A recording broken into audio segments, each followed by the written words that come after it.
Hey everybody, welcome to the Mediocre Cover Band Guitar Guy. How's everybody doing today? I know I start with that same question every time, but I truly care and I wonder how everybody's doing every day. Thank you again, folks, for the people who have subscribed to the channel since yesterday. Really appreciate it. And for those of you who've taken time to watch a video and like and then gone out of your way to make a comment, that means a lot.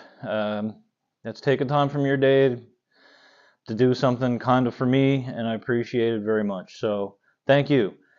Today's topic is something that I've thought about for a little bit.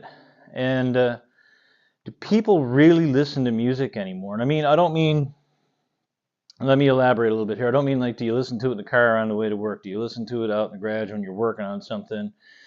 Do you have it in your earbuds when you're mowing the lawn, kind of the drown out the fact that you're doing something you probably don't enjoy, to bring that bit of sort of enjoyment into a mundane task? Or do you hear it when you're at the dentist office or whatever? Do you actually come home from work, grab an album, something like this one? This is an awesome album. If you're a guitar playing fan, I really got to say I love this one. It's not much of an album where you're going to get melodies and lyrical content and things like that, but it's a good record. I like it a lot. So my question is, do you come home from work, pour up a beverage of whatever suits you? It could be tea, it could be a coffee, it could be a hot chocolate, it could be beer, it could be a whiskey. Put on a record and say to yourself, I'm going to listen to this record and really soak it in through my whole body and, enjoy the lyrics and whatever, and just listen to the quality of the music on the album as opposed to just having it as noise in the background. When I came up, I remember the first two records I bought on my own. My first introduction to listening to music was my sister's record collection. She had everything from Foreigner to AC/DC to Rolling Stones, Stray Cats, you name it, Loverboy. It was all there, and that's sort of what groomed me to be interested in these sounds I heard coming from her room there. And eventually, when I was 12, my grandmother gave me some money and said, go buy yourself something. And this being a very deeply religious woman, probably thought I was going to buy something useful. And I came home with Shout at the Devil by Motley Crue and Back in Black by AC/DC. First two songs, Hell's Bells and Shout at the Devil. Didn't go well with Nan, trust me. She was upset that she'd given me money for these things, and I came home with those two cassettes. But when we bought them home, we were immersed in everything that went on with that album. We looked at the album art, we read the credits, we read who played on the record, we learned the band's names, the band members' names, we learned everything we could about them. We read about albums and magazines, we bought them, and we soaked it in. You listened to each track, song by song, and you thought, okay, this is a great song. Not too keen on this song. You actually put effort into listening to an entire album. It might have taken a complete hour of your day to sit down. And I mean, I know we're busy as we get older, but there are moments when you can grab a few minutes to actually take some music and just let it soak in. And I think that's what kept us all calmer back in the 80s too. Maybe that was the whole thing with Gen X. I don't know. Not that we're calm. We're definitely not calm now, trust me. But I think that was a big deal. And even beforehand, when Elvis Presley and all these people came by and you bought their vinyl and you went home and you listened to it, it was a completely different thing. It wasn't like it is now, where, like I said just a bit ago, it's in the background. And people aren't. We're buying songs now. We're not buying albums anymore. And like, yeah, it cuts out the middleman of having an album with like 12 tracks and only 6 of them are to your liking, you know, or whatever. It cuts that kind of out, and you don't have to like skip over it like we did back in the day. You know, if you're listening to cassettes, you had to fast forward it. If you were listening to vinyl, you had to get the needle in the right place. Luckily, with a CD, you could go track by track by track by track just by pushing a button.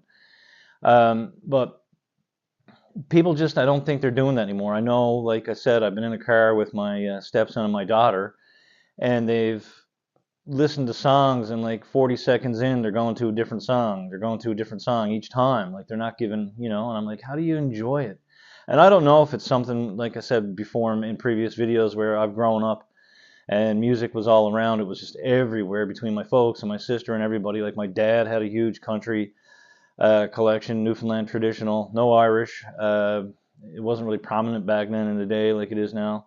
But you know, some of the Newfoundland traditional music was obviously influenced by it. But we had that. We had country. There was some rock there, not a whole lot. But my dad was not a fan of rock and roll to the degree. My dad knew who Ted Nugent was. I think that was it. And Chuck Berry.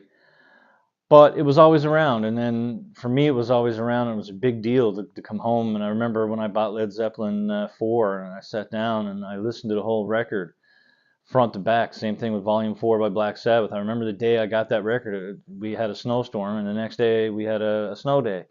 But I went home that evening, and we ended up at the mall, and my mom was like, yeah, whatever, just grab it, come on. We were in a hurry to get out, and I bought it home, and I went into my room, and I put this cassette on, and I was like, geez, this is really great. And you know, and it's probably harder to come across music too. Like we had another advantage that I've talked about here. Radio played better music than it does right now. Like we don't have a dedicated rock station here in Newfoundland that plays new music. We've got K Rock, but I mean, they're not really a dedicated rock station because there's, you know, they're playing Irish music on it on Sundays and some part of Saturdays early in the morning.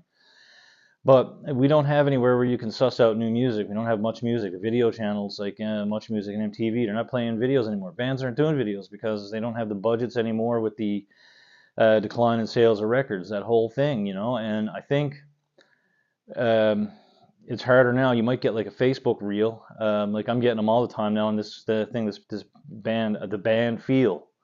Every time I flick on Facebook, they're there with a reel, and they're hyping themselves more than anything. You know, they're telling us they're great and that they're Led Zeppelin and Tom Petty put together, you know.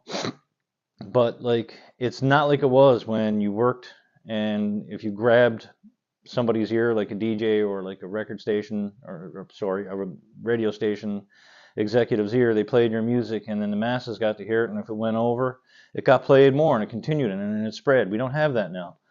So it's a little bit harder to suss out great music. People are going to argue with you and say, oh, yeah, well, you know, I like this band, I like that band, but that's fine, but you had to go looking for them. It wasn't in the forefront. So I think music, once again, is just something to me that people have in the background of their lives. And I mean, yes, it was in the background of our lives, but it was more of a soundtrack to our lives and more or less white or gray noise, right? So anyway, guys, thank you very much. That's my thought of the day about music. Do we actually listen to it like we did when we were younger?